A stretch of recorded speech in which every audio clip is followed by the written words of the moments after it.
Praise Lord, praise Lord, praise Lord. Hallelujah, hallelujah, hallelujah. सबको जय मसीह की। परमेश्वर, हमारा परमेश्वर जो सबका परमेश्वर है, वो अपने बच्चों की हर ख्वाहिश पूरी करता है। हालेलुया।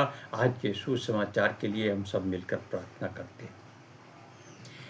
हे पिता परमेश्वर, खुदावंद खुदा, बाप बेटा रूप पाक, पिता पुत्र पितर आत्मा जी, अपने अभिषेक की आग अपने बच्चों पर उंडेल दीजिए, ताकि आपके बच्चे जगत में ज्योति की नाई चमके जो अंधेरे में चमकती है। पितर आत्मा जी, आपका स्वागत करते हैं। आप आइए, क्योंकि रोज की तरह जो वचन मिला है प्रचार करना है। आप हमारा मुंह बन के बोलिए, ताकि ये वचन लोगों के हृदय को सच्चाई बताए। पितर आत्मा जी, हम आपका हृदय की गहराई से फिर से धन्यवाद करते हैं और विनती करते हैं कि इस वचन की सच्चाई जब लोग सुनेंगे तो उनके हृदय फट जाएंगे, छिद जाएंगे और वो मन फिराएंगे और प्रभु यीशु मसीह के नाम से वो यहोवा की वेदी के आगे पीछे प्रदक्षिणा करेंगे। पितर आत्मा जी, मैं आपका फिर धन्यवाद करता हूँ।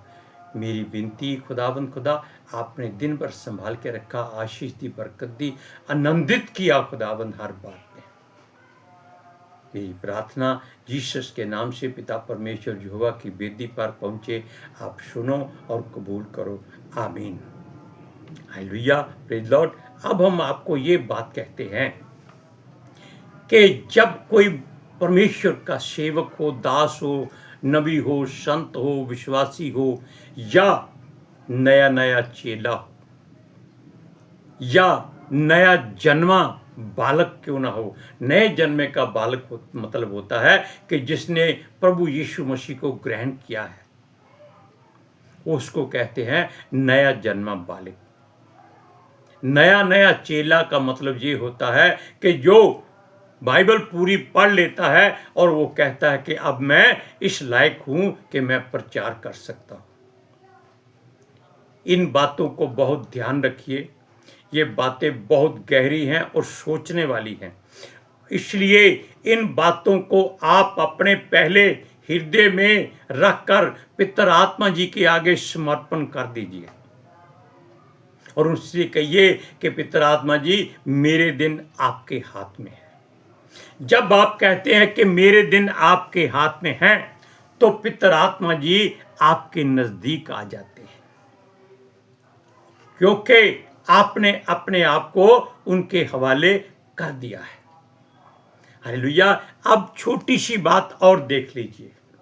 पिता परमेश्वर यहोवा ने जो भी ये काम किया है, अपने मुख के वचन से किया है, केवल आपको और हमको छोड़कर। लेकिन हर काम में पितर आत्मा जी पिता परमेश्वर यहोवा के सहायक थे। आपको हमने नीति वचन के बारे में बताया था, वहां लिखा है कि जब पिता परमेश्वर धरती की हर वस्तु को बना रहा था, तब पितर आत्मा जी कारीगर के रूप में उनके साथ थी। इसलिए हम कहते हैं कि जो परमेश्वर के संग है वो परमेश्वर के ही जैसा है, बल्कि परमेश्वर ही है। हम फिर सूरज परमानी की बात करते हैं कि वो कहता है कि पितर आत्मा जी बेशक मनुष्य हैं, लेकिन वो यीशु की तरह ही परमेश्वर है। केवल यीशु मसीह ही मनुष्य के रूप में आया है, यानी कि लोगों के निगाहों में, लोगों के साथ में, लोगों के बीच में रहने के लिए उनके जैसा बनकर आया था। लेकिन पितर आत्मा जी आत्मा है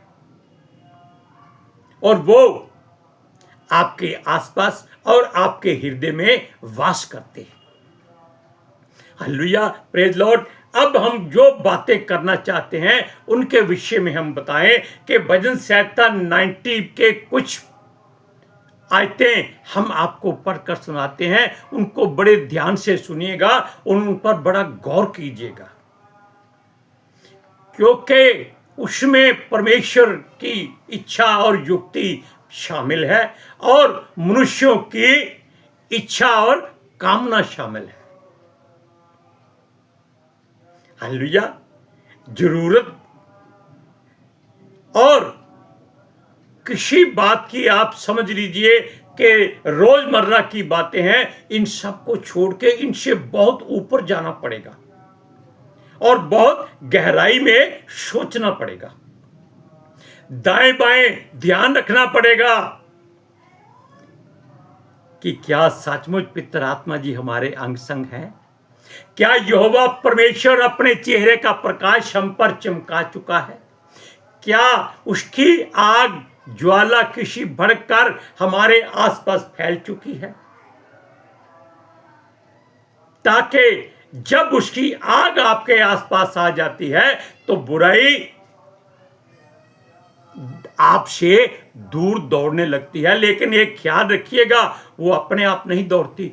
वो कब दौड़ती है? जब आपके हृदय में उसके लिए नफरत पैदा हो जाए और आपका विश्वास अपने प्रभु यीशु पर और भरोसा पिता परमेश्वर यहोवा पर, और कर्म करना का क्या मतलब है कि उस पर आपने पूरा चलना है, उतरना है, ध्यान देना है, सोचना है, उस कार्य को पूरा करना है जो हमारे पिता परमेश्वर यहोवा ने हमको बख्शा हुआ है। मान लीजिए हम छोटे से सेवक हैं, हम इन वचनों का प्रचार करते हैं, हम थोड़ा सा समय लेते हैं, ज्यादा नहीं लेते। क्यों? हम जानते हैं कि हम इससे ज्यादा अगर लंबा प्रचार करेंगे उसमें हमसे कोई गलती ना हो जाए। ज्यादा चेले बनाने से अच्छा है कि कम से कम चेले बनाओ, ताकि सारे पिता परमेश्वर के स्वर्ग के राज्य में पहुंचे। अब आपको छोटी सी बात बताते हैं कि किसी ने सूरज परमानी को पूछा, जब सूरज परमानी उनके चर्च में प्रार्थना करने गए, प्रचार करने गए थे, तब बेटा सूरज, तुम्हारी कलीसिया में कितने हजार लोग हैं? वो कहता है, जी मेरे पास केवल 12 लोग हैं, उनमें से केवल 6 आते हैं। कितने साल से? 3-4 साल से। और वो बहुत हैरान हुआ, कहता है सिर्फ 6 आदमी? सूरज परमानी कहता है, पास्टर जी यीशु मसीह के कितने चेले थे? 12। क्या उसने अपने साथ 12,000 की भीड़ बनाई थी? नहीं। क्यों नहीं बनाई थी? वो जानता था कि जितने कम चेले होंगे उतने ज्यादा स्वर्ग में जाएंगे और उतने ज्यादा वचन को अच्छी तरह ग्रहण करेंगे। लाखों की भीड़ इकट्ठी कर लो, पीछे वालों को पूछो, वो सो रहे होते हैं। Hallelujah, praise Lord. सुनिए, अब इसमें हम आपको वचन सुनाते हैं, भजन संहिता 90 का 10वां वचन कहता है, हमारी आयु के वर्ष 70 तो होते हैं और चाहे बल के कारण 80 वर्ष हो जाएं, तो भी उनका घमंड केवल कष्ट और शोक ही शोक है। अब आप इस बात को ध्यान से रखिए कि आपकी आयु परमेश्वर ने 70 वर्ष कर दी है, लेकिन आप परमेश्वर की हुजूरी में रहते हैं और आपको परमेश्वर आत्मिक शारीरिक बल देता है और आप 80 साल तक जी लेते हैं। लेकिन आप इस बात पर घमंड करने लगते हैं कि भाई मैं 70 साल पार कर लिए हैं, क्या हो गया, क्या मिल गया? क्यों? वचन कहता है, क्या कहता है? फिर से सुन लीजिए, तो भी उनका घमंड केवल कष्ट और शोक ही शोक है। अरे घमंड करने से सारी आत्मिकता खो देते हैं और फिर क्रोध में भरे इधर उधर घूमते रहते हैं कि भाई देखो हमारे पास लाखों लोग हैं, लोग हमारी प्रशंसा नहीं करते। जिसके पास 6 लोग हैं उसको लोग खींचते फिरते हैं कि सूरज भैया हमें समय दो, हमारी चर्च में आओ। सूरज भैया हमें समय दो, हमारी चर्च में आओ। क्यों आओ? क्योंकि वो जानते हैं कि ये पितर आत्मा जी के द्वारा चलाया जाता है। इस पर यहोवा के चेहरे का प्रकाश चमक रहा है और ये कलीसिया के पीछे नहीं भागता, ये यीशु के पीछे भागता है। हालेलुया बोलो, हालेलुया। सुनिए, इसके बाद एक लाइन और है, वह जल्दी कट जाते हैं और हम जाते रहते हैं। क्यों? तनाव में आ जाते हैं, टेंशन आ जाती है, वचन भूल जाता है और शोक और दुख में हम फुर्र हो जाते हैं। हालेलुया। सुनिए, वो कहता है परमेश्वर को कि तेरे क्रोध की शक्ति को और भय के योग्य तेरे रोष को कौन समझता है। अब ये लोग क्या कहते हैं, आप क्या सोचते हैं? और जो अच्छे पास्टर हैं वो केवल वचन की बुनियादी करते हैं, उनके सबके सोचने में अपनी अपनी राय है। हम कहते हैं कि अगर एक वचन हम बोलते हैं तो उसको अगर 1 लाख पास्टर बोलेंगे तो सबका प्रचार अलग होगा, कोई किसी से मेल नहीं खाएगा। आप अंदाजा लगा लीजिए, जो नकल करके बोलेगा वो गलती कर देगा। Hallelujah, praise Lord. सुनिए, वो कहता है तेरे क्रोध की शक्ति को, जब परमेश्वर क्रोध करता है तो उसकी समर्थ के आगे कुछ नहीं टिक सकता, कोई उसको रोक नहीं सकता, कोई उसको मिन्नत फरियाद नहीं कर सकता। लेकिन केवल आप दोषी ना हो तो मूसा की तरह परमेश्वर से विनती की जा सकती है। हालेलुया। वो कारण क्या है? परमेश्वर ने उनको चुना था, उत्तम कौम बनाया था और वो कहते हैं कि अब हमारा पिता परमेश्वर है, हमको कोई डर नहीं है, हम जो चाहे कर सकते हैं। इस बात पर परमेश्वर को क्रोध आ गया, लेकिन बच्चे उसी के थे। हालेलुया। सुनिए, वो कहता है तेरे भय के योग्य रोष को कौन सह सकता है। यानी कि तेरा डर इतना है कि तेरा डर मन में आ जाए तो रोष का मतलब है कि इतना दुख होता है कि उसको हम सह नहीं सकेंगे। हर समय थरथराते रहेंगे, कांपते रहेंगे, डरते रहेंगे, खाना नहीं खाएंगे, भूखे रहेंगे और हो सकता है कि महीनों तक नहाए ही ना। क्यों? डर किसका है? सर्वशक्तिमान का, परमेश्वर का, परम प्रधान का, जो आकाश और पृथ्वी का बनाने वाला है। उसने कोई जाति धर्म को अपने से अलग नहीं किया। ये संसार चाहे सोचता रहे कि हमारा ये देवता है, हमारा वो ईश्वर है, हमारा वो बाबा है, हमारा वो छाबा है, कोई बात नहीं कहता है। बच्चे तो कहता है सारे उसके हैं। एक परिवार है, 5-6 बच्चे हो, कोई ना कोई बिगड़े रहते ही रहते हैं। सुनिए, उसके आगे विनती करनी है, हमको अपने दिन गिनने की समझ दे कि हम बुद्धिमान हो जाएं। अब दिन गिनने का मतलब नहीं है कि हम सोचते रहें आज दिन बीत गया, कल दिन बीत गया, परसों दिन बीत गया, हम ठीक ठाक रहे हैं। नहीं, दिन गिनने का मतलब है कि हम दिन में परमेश्वर को कितनी बार याद करते हैं, कितने दिन हम लगातार परमेश्वर का मार्ग देखते हैं और उससे कहते हैं हे पिता, पितर आत्मा जी के द्वारा हमारा मार्गदर्शन करो। हालेलुया। कि हमारा जीवन पता नहीं कितना है, कितने दिन शेष हैं, हमको उसको अपनी मर्जी से इस्तेमाल करने की इजाजत दे। हालेलुया। सुनिए, वो कहता है यहोवा लौट आ, कब तक? और अपने दासों पर तरस खा। जब परमेश्वर क्रोध करता है, उसके आगे कोई टिक नहीं सकता।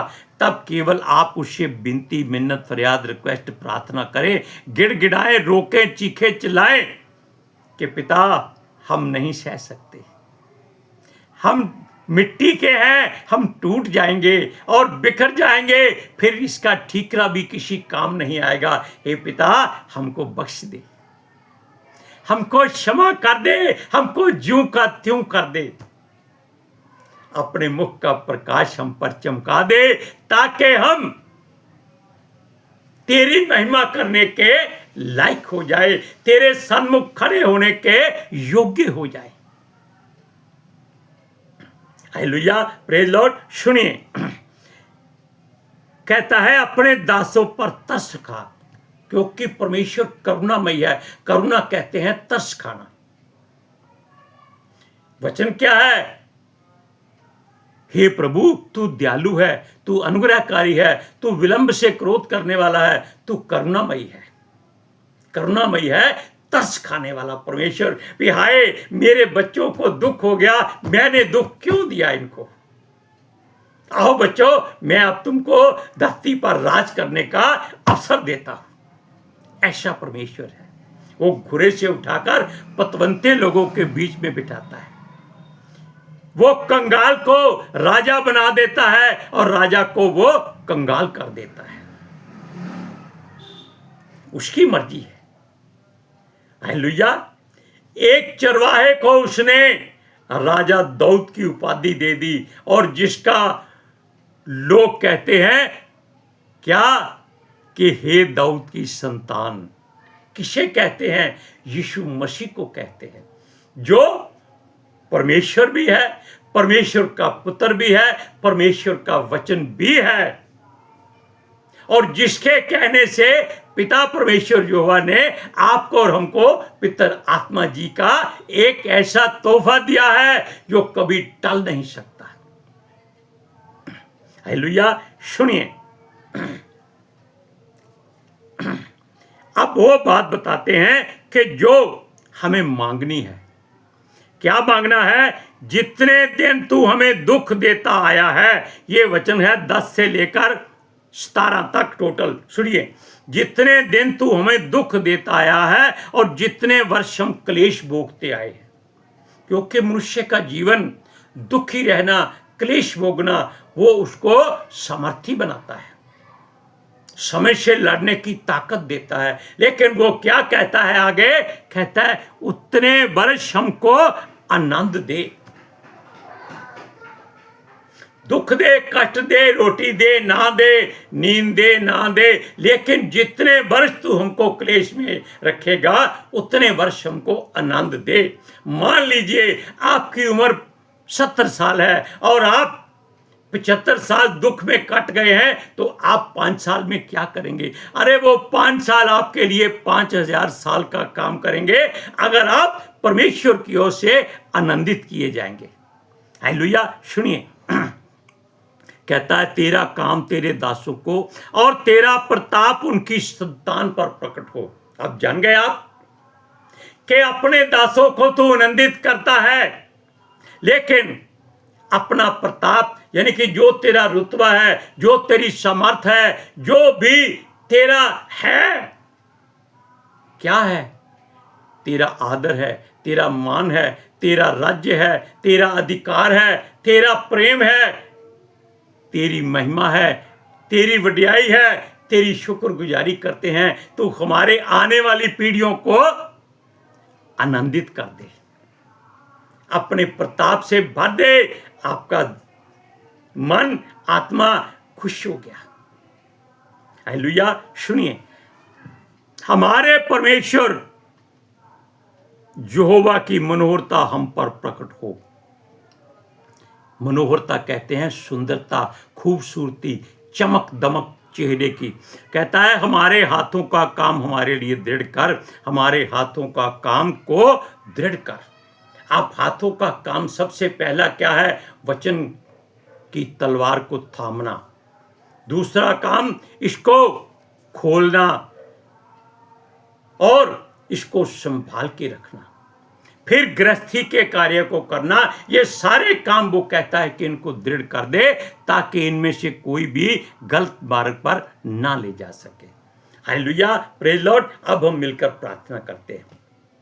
हे पिता परमेश्वर, खुदावंद खुदा, आपका वचन जो आपकी ओर से हर रोज की तरह हमें मिला, वो पितर आत्मा जी ने हमारी सहायता की और हमारा मुंह बन के बोले, ताकि ये वचन लोगों के हृदयों को छेदना शुरू करे और लोग परमेश्वर पिता तेरी सच्चाई को जाने, तेरे भय के आगे झुके रहें, उनके घुटने तेरे आगे झुक जाएं, उनकी जुबान तेरा अंगीकार करे और तेरी सच्चाई को जाने और पिता परमेश्वर मन फिराएं और यीशु मसीह के नाम से इस धरती की छोर तक सारे तेरे गवाह ठहरे।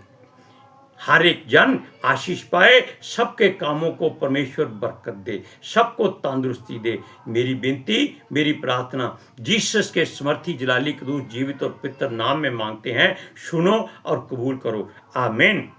Hallelujah, praise Lord. सबको जय मसीह की।